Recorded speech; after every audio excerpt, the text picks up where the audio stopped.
As we kick off the holiday season, it's a good time to take a close look at the elderly people in our lives to see how they're getting by day to day. As Roop Raj reports, it may be time to have a tough talk about whether living alone is still an option.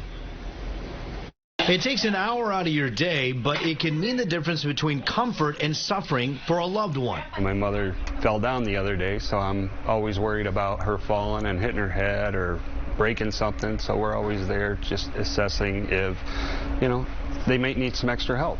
Steve Muirhead is caring for and concerned about not just his mother, but his mother-in-law and his mother-in-law's sister.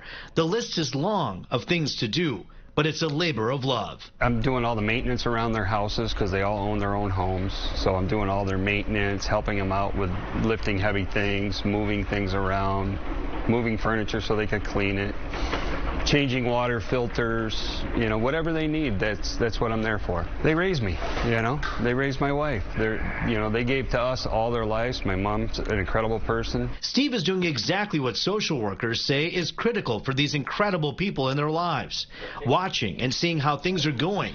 It's the season for joy and cheer, but it's also it's a time of the year where we often see our loved ones more often than we usually do throughout the year. So often we go to the door and pick them up, but maybe we don't always go into the home when we're going to get together. So this is important to do that. Going inside and assessing how they're living, from tripping hazards in the house to appliances and faucets being left on. Is their safety at risk? Thanksgiving dinner is less than 4 weeks away. Visiting your elderly relatives is a chance to see whether they're okay. If they're not, the toughest talk you'll ever have may be on the horizon. Adult children are still the child. Your parent is still your parent. So having that role reversal come into play is very challenging for the adult child.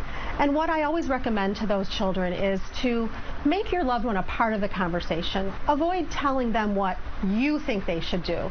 It's important to bring them into the conversation and make sure they have as much control as possible in the future, whether it be moving to a senior community, whether it be bringing some services into the home. Single mother, raised 4 kids, and just a great person. So I'm here. They gave everything to us. I'm ready to give back to them. Giving back, no matter how hard it may be.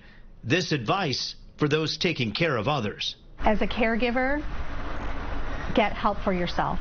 There are support groups, there are therapists, there are people out there that are in your situation taking care of 3 older adults, as Steve is, and if you don't take care of yourself, you will also not be able to take care of your loved ones.